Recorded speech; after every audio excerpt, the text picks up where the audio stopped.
నమస్తే, welcome to editor analysis. Rajinikanth ego, Nara Lokesh ఫిదా social మీడియాలో ఓరెత్తుతున్న అంశం ఇది. మరి సూపర్ స్టార్ అహం కడిగిన వేళ రజనీ చెప్పిన షాకింగ్ సీక్రెట్. కోట్ల మంది ఫ్యాన్స్, కానీ ఆశ్రమంలో పరాభవం. తల వంచిన తలైవ, గర్వాన్ని తుడిచేసిన ఆ ఒక్క సంఘటన. మరి తలైవ సింప్లిసిటీకి ఫిదా అయిన నారా లోకేష్. రజనీకాంత్ ఈగో చాలా ఆసక్తికరంగా దీనిపై ట్వీట్ చేయడం జరిగింది. ఏంటది, అసలు ఈ అంశం ఏంటి? అనగనగా ఒక రాజు, ఆ రాజు మాటకు కోట్లాది మంది తలలు వంచుతారు. ఆయన కనుసైగ చేస్తే సామ్రాజ్యాలు కదులుతాయి. మరి ఆయన నడిస్తే ఒక ప్రభంజనం, ఆయన మాట్లాడితే ఒక శాసనం. కానీ అదే రాజు ఒకానొక రోజు ఒక చోటికి వెళ్తే అక్కడ కనీసం ఎవ్వరూ తన వంక చూడలేదు, తానెవరో కూడా గుర్తించనూ లేదు. మరి అప్పటి వరకు ఆకాశమంత ఎత్తున ఉన్న ఆ రాజు అహంకారం ఒక్కసారిగా నేలమట్టమైంది. ఇది సినిమా కథ కాదు, స్వయంగా వెండితెర వేల్పు. సూపర్ స్టార్ రజనీకాంత్ జీవితంలో జరిగిన ఒక అద్భుతమైన సత్యం. ఇక ఆ సత్యాన్ని చూసి సాక్షాత్తు ఆంధ్రప్రదేశ్ మంత్రి నారా లోకేష్ కూడా విస్తుపోయారు. అసలు ఆ రోజు ఏం జరిగింది? తలైవ అహంకారాన్ని కరిగించిన ఆ ఆధ్యాత్మిక శక్తి ఏంటి? ఇప్పుడు చూద్దాం. ప్రపంచవ్యాప్తంగా రజనీకాంత్ పేరు చెబితే పూనకాలు వస్తాయి, అది అందరికీ తెలిసిన అంశం. జపాన్ నుంచి అమెరికా వరకు కూడా ఆయన మేనరిజమ్స్కు కోట్లాది మంది బానిసలైపోయారు. మరి అలాంటి రజనీకాంత్ తాజాగా బెంగళూరులోని ఆర్ట్ ఆఫ్ లివింగ్ 45వ వార్షికోత్సవానికి వెళ్ళారు. శ్రీ శ్రీ రవిశంకర్ 70వ జన్మదినోత్సవం వేడుకల్లో ఆయన పాల్గొన్నారు. మరి రవిశంకర్ గురువు గారి సమక్షంలో ఆయన చెప్పిన మాటలు ఇప్పుడు సోషల్ మీడియాను షేక్ చేస్తున్నాయి. ఎందుకంటే రజనీకాంత్ గారి గురించి వేరే చెప్పాల్సిన అవసరం లేదండి. దేశంలో రజనీకాంత్ అంటే ఒక బ్రాండ్, చాలా అరుదుగా నటులకు వచ్చే అవకాశం అది. అతన్ని రజనీకాంత్ని అసలు ఎలా పూజిస్తారో వేరే చెప్పాల్సిన అవసరం లేదు. కోట్లాది మంది భాషలకు అతీతంగా, మా తమిళనే కాదు వేరే భాషల వాళ్ళందరూ కూడా రజనీకాంత్ స్టైల్ అంటే ఇంకొకరు ఇమిటేట్ చేయలేరు, వాడిని అసలు టచ్ చేయలేరు. ఆ దరిదాపుల్లో కూడా ఉండరు రజనీకాంత్కి. సో అంత ప్రయారిటీ. కానీ అంత ఎత్తులో ఉన్న ఆయన కూడా చాలా ఒదిగి ఉండడం అన్నది ఆయన మనసుకి శబాష్ చెప్పాల్సిందే. ఆయనకి ఆలోచన కవనియండి, లేకపోతే ఆయన మంచితనానికి కవనియండి, ఆయన మానవత్వానికి కవనియండి, ఆయన భక్తి భావాలు కవనియండి, ప్రతి ఒక్కరు కూడా ఫిదా అవుతారు. శబాష్ రజనీ అంటారు. మరి రజనీకాంత్ అంటే ఒక బ్రాండ్. రజనీ వస్తున్నారంటే జనం తండోపతండాలుగా తరలి వస్తారు. కానీ రజనీ మనసులో మాత్రం ఒకప్పుడు ఒక చిన్న గర్వం ఉండేదట. నేను సూపర్ స్టార్ని కదా అన్న భావన ఆయనకు ఉండదు, అది సహజం. ఆయన సూపర్ స్టార్, ఖచ్చితంగా సూపర్ స్టార్. ఇండియాలో ద బెస్ట్ రజనీకాంత్ అంటే ఇప్పటికీ అప్పటికి ఎప్పటి నుంచో కోట్లాది మంది ఆయన పేరు చెప్తే చాలు అసలు పూనకాలు వచ్చేస్తాయి.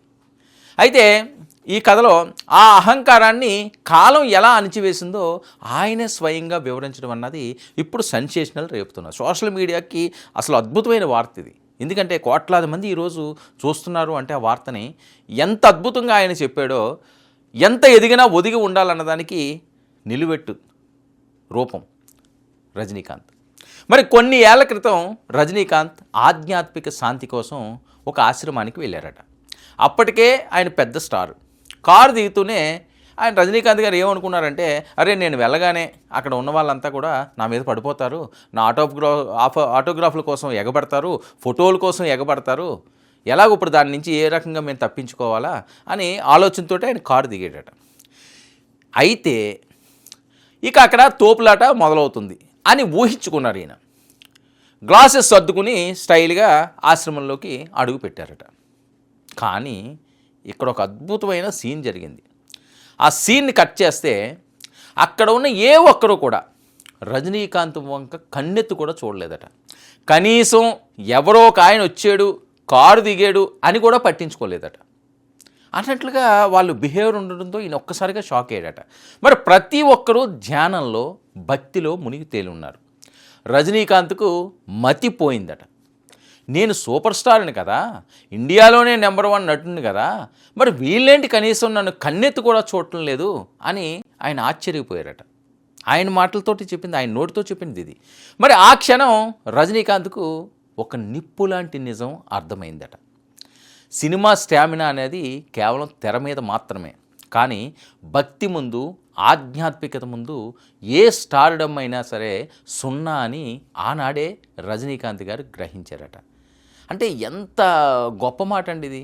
ఇప్పుడు దేవుడితోటి, భక్తితోటి, ఆధ్యాత్మికంతో ఏదో మనకున్న స్టార్డమ్తోటి వెదగాలనుకోవడం అన్నది అది ఎంతవరకు కరెక్ట్. సరే, ఎంత ఎదిగినా సరే దాంతో కంపేర్ చేసుకోకూడదు. ఇంకెక్కడికి వెళ్తే మనకు అదే జరుగుతుంది అనుకోవడం అన్నది అప్పుడు దాకా ఉంటుంది. ఆ గర్వమో, అహమో, మనం ఇదిరా, మనకి ఎంతమంది ఫ్యాన్ పైలు ఉన్నారా, కోట్లాది మంది ఉన్నారా అని ఖచ్చితంగా ప్రతి ఒక్కరు అనుకుంటారు.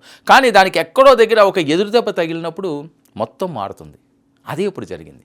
అయితే మనకంటే గొప్ప శక్తి ఏదో ఈ విషయంలో ఉందని, ఆ శక్తి ముందు మనం చాలా చిన్నవారమని ఆయనకి అప్పుడే బోధపడిందట. ఇక ఆశ్రమంలో ఎవరూ పట్టించుకోకపోవడమే రజనీకాంత్ జీవితంలో అతిపెద్ద పాఠంగా ఆయన నేర్చుకున్నారు అని బహిరంగంగా చెప్పడం.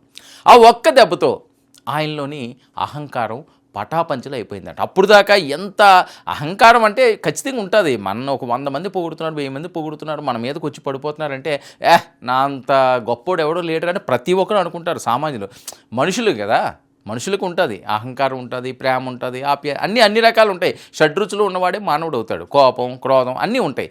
సో వీళ్ళకి ఖచ్చితంగా నటులకి కానీ లేకపోతే పెద్ద పెద్ద పొలిటీషియన్స్ కానీ అలా అహంకారం ఉంటుంది. మన సరౌండింగ్స్కి ఎవరు రారు, బౌన్సర్లు ఉంటారు, మనకి గన్మ్యాన్లు ఉంటారు, మనకుంటే అన్నదానాలు ఉంటాయి, మనల్ని చూడడానికి ఇంతమంది తరలి వస్తారని ఆటోమేటిక్గా గర్వం ఉంటుంది. ఆ గర్వం ఎప్పుడు అనిస్తుందంటే ఇలాంటి ఒక పాఠం తగిలినప్పుడు, ఇలాంటి ఒక దెబ్బ తగిలినప్పుడు. అందుకే ఆయన ఇప్పటికీ కూడా అంతటి విజయాలతో అగ్రస్థానంలో ఉన్న నేల మీదే ఆయన కూర్చుంటాడు. అతి సామాన్యుల్లా, పేదరికం ఆయన్ని వెంటనుతుందా అన్నట్లుగా ఆయన కనిపిస్తుంటాడు. చాలా వీడియోలు మీరు కాస్త గమనించండి. మరి గతంలో కూడా ఇలాంటి సంఘటనలు మనం చూసాం.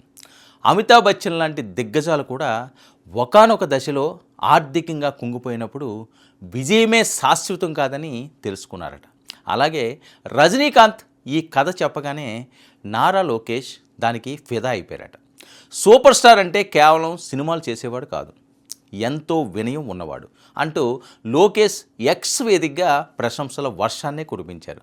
మరి లోకేష్ దీనిపై ఇంకా ఆయన ఏమన్నారంటే, ఎంత ఎత్తుకు ఎదిగినా ఒదిగి ఉండడం మీ నుంచి నేర్చుకోవాలి రజనీ సార్ అని. ఎంత ఎత్తుకెదిగినా ప్రతి ఒక్కరు నేర్చుకోవాల్సిందండి. మనకింత ఉంది, మన ఎవ్వడూ ఏం చేయలేడు, మనం ఏం చెప్తే అది వినాలి, మనం ఏమంటే అది పడాలి అనే తత్వం అన్ని వేళలా పనిచేయదు. ఎంత ఉన్నవాడైనా ఏదో రోజుకు పోవాల్సినడే. వాడు ఏమి పట్టుకెళ్ళడానికి ఏముండదు. ఏముంటుంది వాళ్ళ వెనకాతలు పట్టుకెళ్ళడానికి ఏమి ఉంటుంది? ఏది ఉండదు. ఎలా వచ్చామో అలాగే పోతాం అన్నది నగ్న సత్యం. మా సత్యాన్ని తెలుసుకున్నవాడు పునీతుడు అవుతాడు. లేదన్న వాళ్ళు ఆయన పోయిన తర్వాత కూడా చేదరించుకుంటారు. సో కొంతమందిని అయ్యో అలాంటి గొప్పవాడిని కోల్పోయావురా, అలాంటి మంచి వ్యక్తిని కోల్పోయావురా, అలాంటి మహానుభావుడు మళ్ళీ పుడితే ఎంత బాగుండ్రా అని అనుకోవాలి తప్పించి, పోయాడురా, పెంట పోయింది, దరిద్రం పోయింది, సస్తే సచ్చాడాడు, ఎంత హింసించాడురా, ఎంత బాధ పెట్టాడని కుటుంబ సభ్యులు అనుకోకూడదు, బయట వాళ్ళు అనుకోకూడదు, సమాజం అనుకోకూడదు. ఆ బతికిన ఈ మానవ జన్మకి ఇంకా దానికి సార్థకత ఏముంది? ఈ జన్మని ఇంతకాలం మోసినందుకు. మరి అయితే మీ మాటలు నేటి యువతకు ఒక గైడ్ లాంటివని లోకేష్ కొనియాడడం. ఇక చూశారుగా, మరి ఎంతటి చెట్టుకైనా గాలి తగిలితే ఆకులు రాలాల్సిందే, ఎంతటి మనిషికైనా కాలం పాఠం నేర్పాల్సిందే. రజనీకాంత్ లాంటి మహావృక్షమే తన అహంకారాన్ని వదులుకున్నారంటే ఇక సామాన్యుల సంగతి ఏంటని ఒక్కసారి ఆత్మవిమర్శ చేసుకోండి. ఈ బడాబాబులందరూనే ఇట్టే అర్థమైపోద్ది తత్వం. మరి వినయమే మనిషికి అసలైన అందం అని నిరూపించిన తలైవాకు హ్యాట్స్ ఆఫ్ చెప్పాల్సిందే అంటున్నారు సమాజం. ఇది ఈనాటి editor analysis. Stay tuned to 99 news.